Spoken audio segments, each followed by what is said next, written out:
მადლობთ, მოგესალმებათ, ვანო ჯავახიშვილის შოუ და ვიწყებთ ახალ სატელევიზიო სეზონს ვირფასო მეგობრებო და ძალიან საინტერესოს. მაშასე დავიწყებ იმ თემებზე საუბარს, რომელიც ამ ჩემი შვებულების პერიოდში იყო ჩვენს საყვარელ ქვეყანაში. მაშასე დავიწყოთ. უზენაეს სასამართლოში უვადოდ დასანიშნი მოსამართლეების სკანდალურმა სიამ ქართულ ოცნებაში დიდი განხეთქილება გამოიწვია ძვირფასო ტელემაყურებლებო. ერთმანეთს დაუპირისპირდნენ ირაკლი კობახიძე და ეკა ბესელია. საინტერესოა ვინ გაიმარჯვებს ამ ჭრილში. ადამიანი, რომელსაც სახე არ უჩას, თუ ადამიანი, რომელსაც ზედმეტი სახე უჩას. ამ სიაში ის მოსამართლეები არიან, რომლებმაც ყველაზე სკანდალურ საქმეებზე უსამართლო განაჩენები გამოიტანეს. მაგალითად ამბობენ მურუსიძე, ჩინჩალაძე და სხვები. მოკლედ, ეს ხალხი თუ დავნიშნეთ უვადოდ, ესე იგი ქვეყნის უიმედო მომავალიც გვექნება უვადოდ. ვირფასო ტელემაყურებლებო. ეკა ბესელიამ კატეგორიულად განაცხადა, თუ ამ მოსამართლეებს მაინც დანიშნავთ, საერთოდ წავალო პარტიიდან. ღმერთო.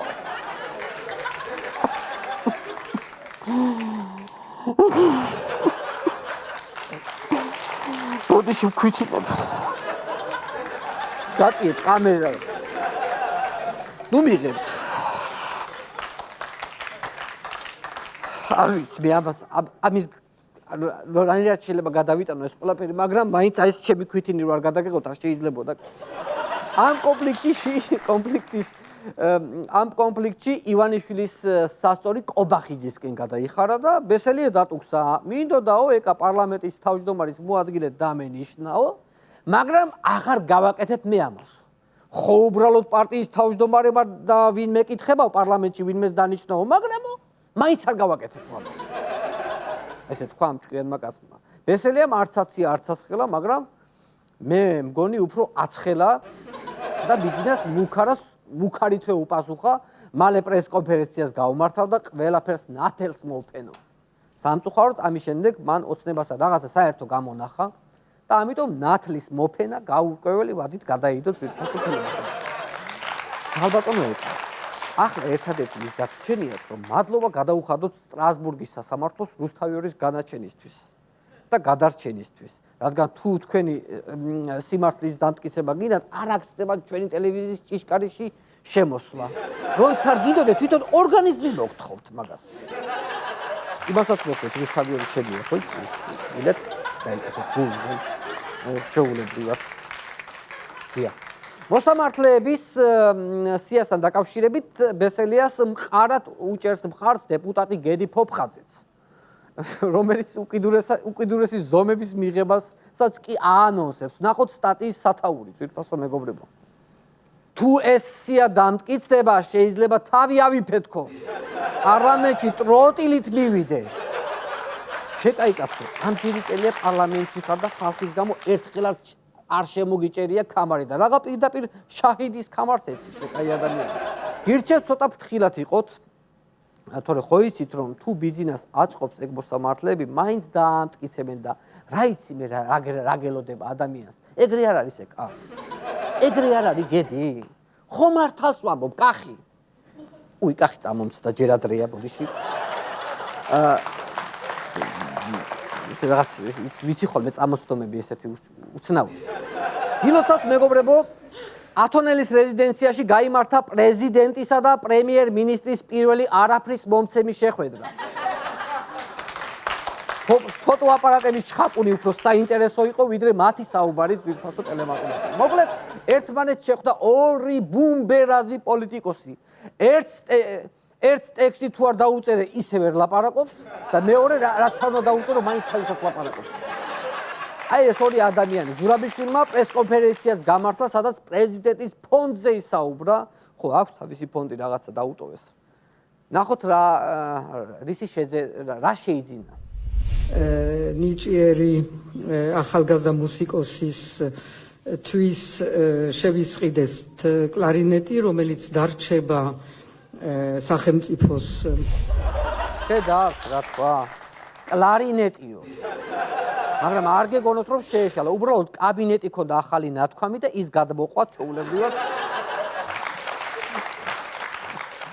დარწმუნებული ვარ რომ მარტო კლარინეტის შეძენაზე არ გაჩერდება ჩვენი პრეზიდენტი და ჩვენს ორკესტრს გაავსებს უამრავი გიტურით, კონტრაბუსით, სექსაფონით და საყვერით.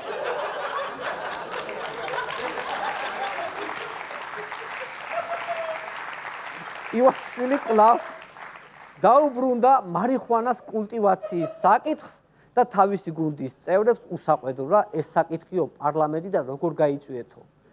მართალია ეს კაცი არჩევნებმა ჩაიარა და რაღა უშლის ხელს.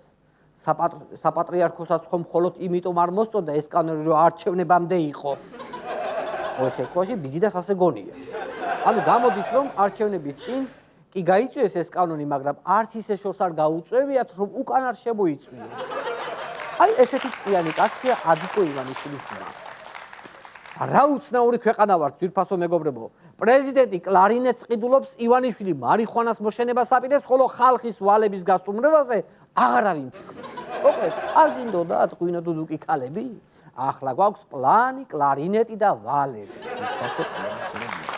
ივანიშვილი ამჯერად კიდევ ერთ მსხვილ ბიზნესმენს მამუკა ხაზარაძეს გადაეკიდა, ამბობენ რომ ამის მიზეზი გახდა ჩანაწერი, რომელშიც ხაზარაძე და გიორგი კვირიკაშვილი ბიზნეს ლანძღავენო, ნუ ესე ითქვა, ესეთი აზრი გაისმა, პრინციპში გააჩნია ბატონო ბიძინა, რომელ პერიოდშია ეს საუბარი ჩაწერილი, იმიტომ რომ თუ კვირიკაშვილის პრემიერობის დროსაა, მაშინ რაღაცა ინტრიგას მართლა იწვევს ეს ამბავი.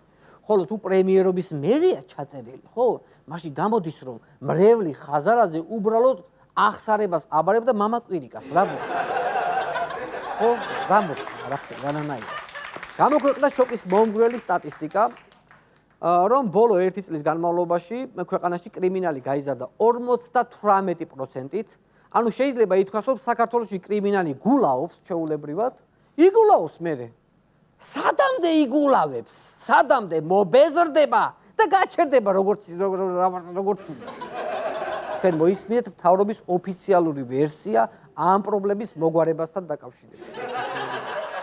სხვა ვერსია არ გვაქვს ფიზიკა. ოპოზიციის მწარე კრიტიკას უფრო მწარეთ უპასუხა დღევანდელი სკანდალია ბატონმა კახი კალაძემ. მოდი ეს ვიდეო ვნახოთ ძვირფასო ტელემაყურებლებო. თქვენ ალბათ თაწმინდა იცით, სატელევიზიო ანძა იცით. ჩვენ იქ ადგილს ვაფართოვებთ, გამოსაქანებელ ადგილს და შეუძლიათ ეს ადამიანები, ვინც ჩამოთვალე, აბრძანენ და ნუ მიშას არ გამოუვა, მას ჰოლანდიიდან შეუძლია გამოექანოს უფრო აი რა გიცხადოთ, თვითონ მეგობრებო, კახი რო უტაქტობაში დიდი გაქანების ბიჭი იყო, კი ვიცოდი, მაგრამ დიდი გამოქანებისას თუ იქნებოდა, ეგ აღარ მეგონა მართლა. მოკლედ ისეთი უზრდელური განცხადება გააკეთა კალაძემ, ამაზე რომ ვიხუმრო, ნუ მეც უზრდელობა გამომიო, ხო და თბილისის მერი ხო არა ვარ, რომ სახალხოდ ესე ვიუზრდელო, ხო, ეხლა მეც ხო ისა მაქვს მოყარეობა მაქვს, ხო, წამყვანი ვარ. ცილისწამების ინსტიტუტის ოფიციალურმა რექტორმა ირაკლი კობახიძემ ცილისწამების შესახებ კანონის გამკაცრება მოითხოვა. ძალიან უცნაურია, მაგრამ მინდა გითხრათ, რა შვებით ეხლა თქვენ რისი გაკეთება გინდათ? თქვენ როგორ ითხოვთ მაგ კანონის გამკაცრებას? 2020 წელს არჩევნები მოდის და გინდათ რომ იმ ბავშვი ყლაპია სააკაშვილის და კაგებეშნიგვაშაძეს ხელში ჩააგდოთ ეს ქვეყანა? ამ კობახიძეს კიდე ისეთი მონოტორული ლაპარაკი აქვს, რომ უსმენ მგონია რომ ყოველ დილით პერემიჩკებით აღვიძებენ. ქართული პოლიტიკური იუმორის არენაზე კვლავ გაიბრწყინა ჩემი საყვარელი თემა ქუთაისის მერმა. გიორგი ჭიღვარიამ ოპერის მომღერალ ზურაბ ანჯაფარიძესთან შეხვედრა მოისურვა ნახოთ სტატიის სათავეში. ქუთაისის მერმა 21 წლის წინ გარდაცვლილი საოპერო მომღერალის შეხვედრაზე დაიბარა. თურმე გალაქტიონის დაბარებას უნდოდა ძალიან დიდი პაუზა ჰქონდაო შემოქმედებაშიო და გაგვცეს უპასუხიო რა საპირეზე. ქონდა ესეთი მოთხოვნა რა, ძალიან უცნაურია. ბატონო გიორგი, მადლობა რომ ასე გულთან მიგაქვთ ქუთაისის ყველა ტკივილი. ამიტომ შინაურულად გეტყვით. ახლა ქუთაისელები ვენოკის ფულს აგროვებენ და თეთრ ხიდთან იკრიბებიან. სოლომონ მეორე გარდაცვლილი. რომ თუნდაც რო არ გამოაყდეთ იმ ამბავს, იმიტომ არ გეუნებიან აშკარად, ხო? რო არ ინერვიულოთ ზედმეტ. ჭიღვარია თანამოქალაქეებს ახალი წელიც მიულოცა და მოდი, მაგრამ აღმოჩნდა რომ ტექსტის დაწერა დაეზარა და საახალწლო მილოცვა გორის საკრებულოს თავმჯდომარისგან გადმოიწერა. მე ვნახოთ ეს ვიდეო. საახალწლო მილოცვის გურდობაში ეჭვმიტანილი ქუთაისის მერის წინააღმდეგ მტკიცებულება სოციალურ ქსელში მას შემდეგ გაჩნდა, რაც ჯერ გორის საკრებულოს თავმჯდომარემ, შემდეგ კი გიორგი ჭიღვარიამ ადგილობრივებს ახალი წელი იდენტური ტექსტით მიულოცეს. თარიღის მიხედვით ტექსტის ავტორი გორის საკრებულოს თავმჯდომარე დავით რაზმაძეა. რაზმაძის ტექსტი კი ქუთაისის მერმა მოიპარა. გილოცავთ ახალი წლის შემოგბრძანებას. სიკეთის და სიყვარულის მომტანი ყოფილიყოს 2019 წელი თქვენთვის და თქვენი ოჯახებისთვის. მინდა თითოეულ თქვენთაგას გულითადად მოგილოცოთ ეს დღესასწაული. მე კარგად მესმის, რომ ბევრი ადამიანი ახალ წელს გაჭირვებაში ხვდება. ვისურვებდი, რომ 2019 წელი მათთვის წინსვლისა და გაძლიერების წელი ყოფილიყოს. ეს კი რამდენიმე საათში ქუთაისის მერის მიერ გავრცელებული მილოცვაა. ტექსტი იდენტურია. გილოცავთ ახალი წლის შემოგბრძანებას, მშვიდობის, სიკეთის და ჩვენი ქვეყნის ერთიანობის მომტანი ყოფილიყოს 2019 წელი თქვენთვის და საქართველოსთვის. მინდა თითოეულ თქვენგანს გულითადად მიულოცო ეს დღესასწაული. მე კარგად მესმის, რომ ბევრი ადამიანი ახალ წელს გაჭირვებაში ხვდება. ვისურვებდი, რომ 2019 წელი მათთვის წინსვლისა და გაძლიერების წელი ყოფილიყოს. ეს საერთოდ არაა ჭიღვარიას ბრალი, ძვირფასო მეგობრებო, ყველაფერი იმის ბრალია, ვინ ჭიღვარია გადმოაკოპირა ქუთაისის მერად. ამ ფაქტმა თუმე ისე იმოქმედა ჭიღვარიაზე, რომ კაბინეტიდან აღარ გამოდის, ჩაკეტილი ამ კაბინეტში და მალე ველოდებით ამის ახალ ტილოს სახელწოდებით დეპრესიული მერი.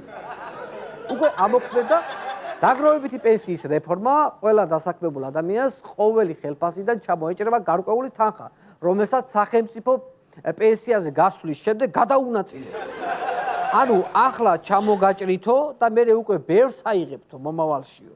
მაგრამ ლარმა თუ ასე გააგზელა გაუფასურება, მალე გვეყოლება პენსიონერები ბევრი ლამაზი და ფერადი მართკუთხა ფურცლებით ხელში, ძვირფასო მეგობრებო. კარგია ძვირფასო მეგობრებო, აბა რა იცის მოქალაქემ როგორ დახარჯოს თავისი ფული? თავრობა კიდე შეგინახავს, გამოგიზოგავს და ზაარო გაგიჭირდება, მაშინ მოგცემს მაქსიმუმ. ვიცი ახლა იტყვით, უკვე ძალიან გვიჭირს კაცო, მაგრამ არა მეგობრებო, თავრობამ უფრო იცის. ახლა გიჭირს ძალიან თუ მომავალში უფრო გაგიჭირდება. ძვირფასო მეგობრებო, ეს არის საპრესიო რეფორმა. დიდი მადლობა. ჩვენ შოუს მუსიკას გამომერეთ, გამომერეთ.